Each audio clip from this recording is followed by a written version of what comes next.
The Remington shotgun shone under the flickering gas lamps as Abigail Reynolds stepped out onto the porch of her weathered tavern.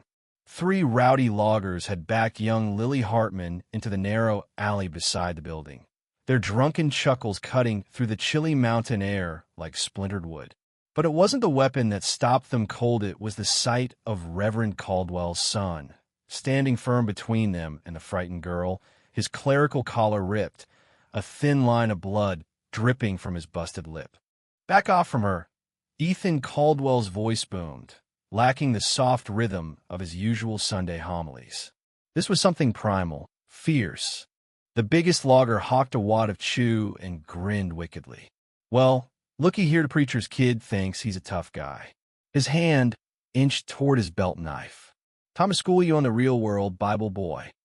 Abigail's finger hovered over the trigger.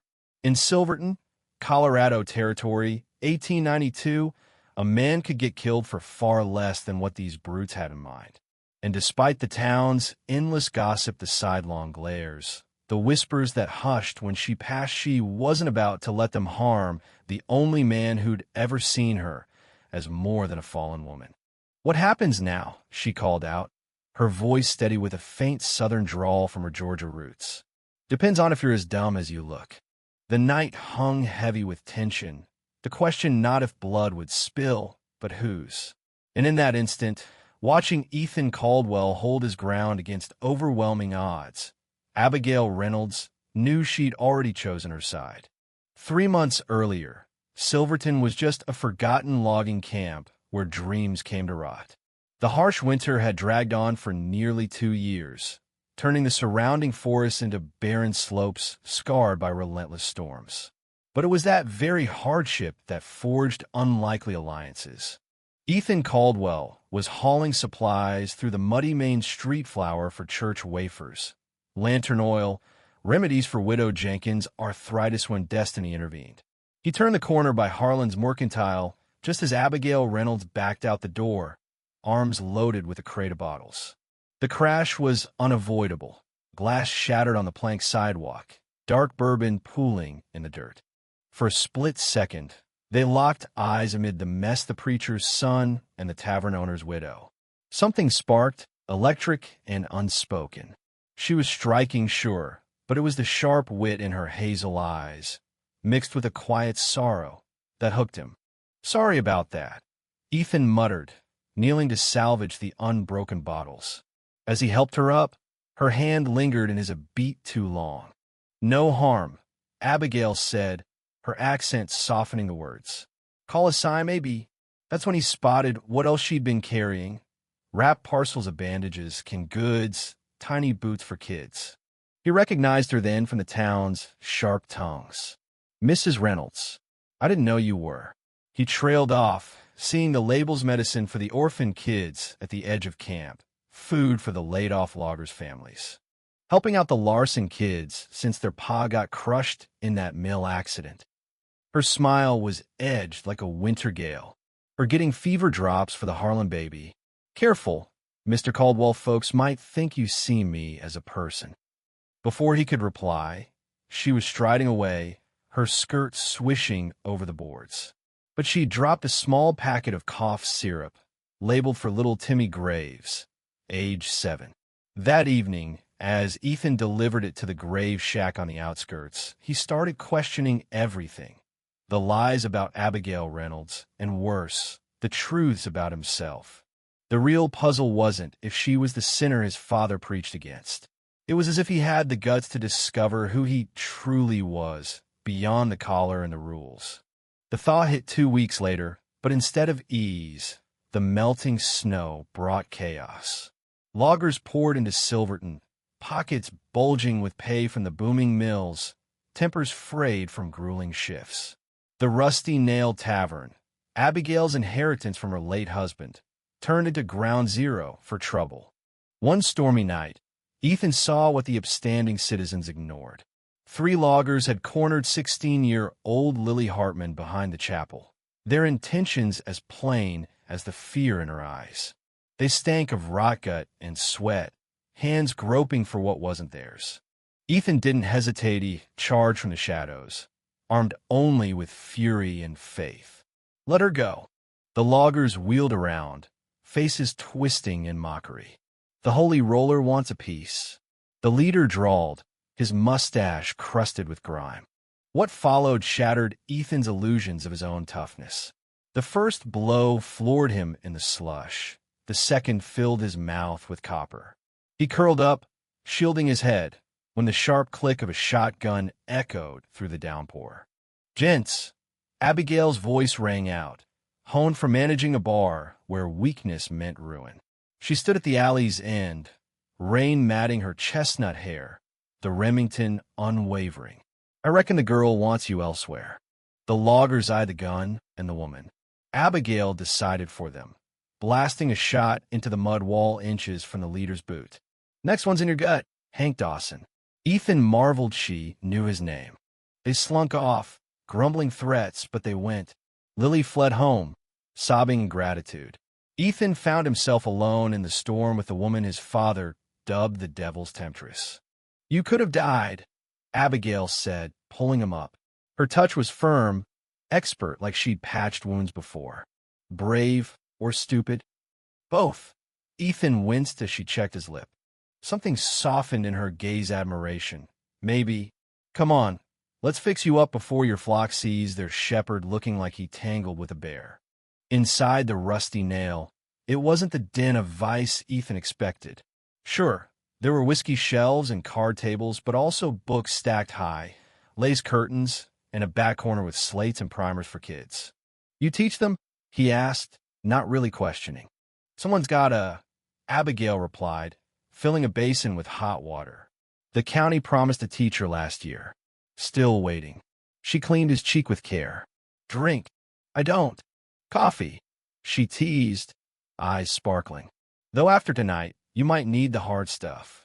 As she worked, she shared about her husband, Tom, killed in a logging slide 20 months back, taking over the tavern to survive, enduring the isolation of being the town's outcast strong but shunned for it. "Folks need a villain for their failings," she said, bandaging his knuckles. "Easier than self-reflection." "Why stay?" Ethan asked. "It's home now, and sometimes someone's got to shield the lambs from the wolves even if the lambs bite back." Her smile was weary, poignant. Leaving that night, trudging through the muck to the rectory, Ethan carried more than bruises. The feel of Abigail's hands, her laugh, the risky truth that sin and salvation might blur more than he believed. Their secret meetings started innocently. Abigail mentioned needing aid with the kids' lessons. Ethan volunteered education was holy work, right? The fact that it meant time with her was coincidental. 3 nights a week, after closing, Ethan sneaked in the back. The tavern shifted, tables cleared, children's chatter replacing rowdy shouts. Abigail shone as a teacher, patient and inspiring. "Books unlock worlds," she told young Sammy Harlan, tracing words in a tattered Tom Sawyer. "Each one's an adventure waiting." Ethan helped little Rosa Martinez with sums, but his eyes wandered to Abigail, the lamplight on her hair, the elegant tilt of her head, her fluid grace born of resilience. "Mr. Caldwell," Rosa whispered, "you're staring." Blushing, Ethan stammered. Abigail caught it, her smile private, warm just for him. After the kids left, they'd talk by the embers. Abigail shared her Georgia youth, the Civil War ruins that pushed her west, and dreams of teaching dashed by reality. "I wanted a real classroom," she confessed, fingers sketching on the table. "Silly, huh?" "Beautiful," Ethan said. The word lingered, charged. Their eyes met. The barrier they'd built teetered. "Abigail," he breathed, hand brushing hers. Her skin was warm, rough from labor yet tender. "This is risky," she murmured, not withdrawing. "For us both." "I know." His thumb grazed her knuckles, igniting him. "What they'll say. What he'll say." Reverend James Caldwell's ire had built, sermons laced with barbs about temptation. The parish noticed Ethan's distraction, his father's tension. "He loves you," Abigail said. "Fears losing you. And I fear losing myself if I don't." He left the rest unsaid. That night, heading home, Ethan decided no more hiding his feelings for Abigail Reynolds. The question was if silver-toned his father could handle it. The showdown hit Sunday morning in the chapel, where Ethan had learned grace. Reverend James gripped the pulpit, eyes on his son. "Wolves lurk among us," he thundered, in sheep's garb, luring the faithful with lies and vice. Ethan tensed. He knew the target. His father's gaze bored in. God demands separation from evil's guise. Mrs. Jenkins nodded. Mayor Ellis' wife murmured, glancing back where Abigail sat alone, chin high in her Sunday best despite the scorn. Why tolerate corruption? James boomed. Dens of iniquity flourishing while good families struggle. The air chilled. Eyes pinned Abigail. Her fists clenched, defiance cracking. Ethan rose, the scrape echoing. His father froze mid-rant. "If I may, Father," Ethan said steadily. James yielded, stunned. At the pulpit, Ethan faced her, drawing strength. "These months taught me grace isn't earned by perfection. It's given, often from surprises." Mrs. Jenkins' fan clicked shut. "I've seen a woman feed starving kids from her pocket while others shun them. Teach forgotten young uns to read. Stand against harm, asking nothing back." Abigail's eyes shimmered. She held steady. "I've learned the labeled sinner often does more holy work than the sainted." His voice strengthened. Silence thundered. Then Mayor Ellis clapped. "Well spoken." Others joined, not all, but enough. The Harlans, whose kid she taught. The Hartmans, knowing who saved Lily. But not James Caldwell, aged by the blow. Post-service, Ethan approached. "You've chosen," James said softly. "Pray it doesn't doom you both. I pray you'll trust your raised son to know right." Outside, Abigail waited, uncertain. Brave or stupid? Both. He took her hand openly. Revenge struck 3 nights on. Ethan was scripting a sermon on the Samaritan when glass shattered. Flames licked the sky from the rusty nail. He bolted through the streets, heart pounding. Half the town gawked, some with buckets, others spectating. "Where's she?" Ethan grabbed Mayor Ellis. "Inside, the door is barred. Someone wants her trapped." Ethan scanned, spotting the logger's Hank Dawson smirking. Pity about the fire. Divine justice. Preacher boy. Ethan's punch cracked Dawson's jaw, flooring him. Gasps rippled the mild sun fighting like a barroom thug. Abigail. Her muffled coughs came from within. As the loggers advanced, Ethan rammed the barred door. Smoke billowed. "Help," he yelled. Some stepped up Ellis. A few more, but many hesitated. Then a shotgun cocked.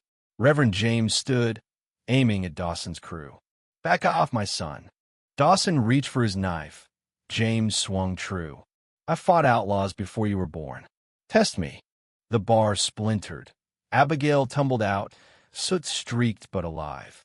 Ethan held her tremors against him. "You're safe." But he knew lines were crossed forever. Silverton had to choose its soul. Dawson fled, threats echoing.